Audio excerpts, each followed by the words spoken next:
Here's the Honda CR-V. Let's go ahead and open up the driver's side door. Right over there at the bottom is the primary hood release lever. Pull it.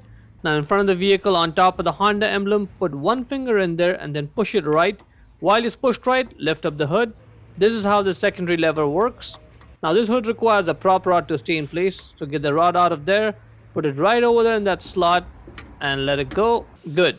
Now right over there is where the engine air filter is going to be. We need to unscrew 1, 2, 3 in the back and the fourth one over there. Before we do that, let's just push on this clip and get this wire out of there. This just gives us more play with the wire once we get the engine air filter cover off.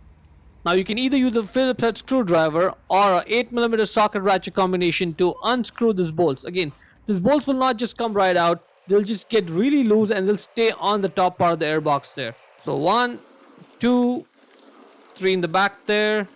So just keep on unscrewing it as much as you can and then just move on to the next one. And that's the fourth one. At this point, as you can see, all the bolts you see stay on the airbox cover, not connect to the bottom part. So you can lift up the cover, get the filter out. And I just want to put it out there, the bottom part of my car is moving because mine is broken over there. Normally it shouldn't move, it should be bolted flat to the car. It shouldn't be moving around like this.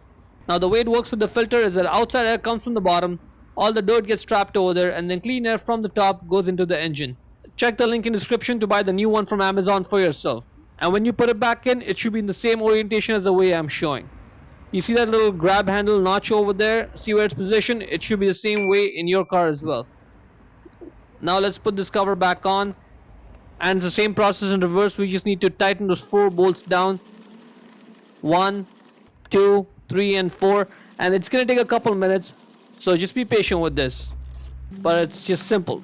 4 bolts, tighten them down. And let's not forget to put this clip back in. And that is pretty much it. Hope you found it useful. To close the hood, first push on the hood, get load off the prop rod, get it out of that slot, put it back in its place and secure it. Now lower the hood and slam it shut. Hope you found it useful. Before we go, let me give a quick shout out to Naya Motors Inc. for letting us use the car today to film the videos. They are a used car dealer here in Ottawa, Canada. Check out the link in the description for their entire inventory.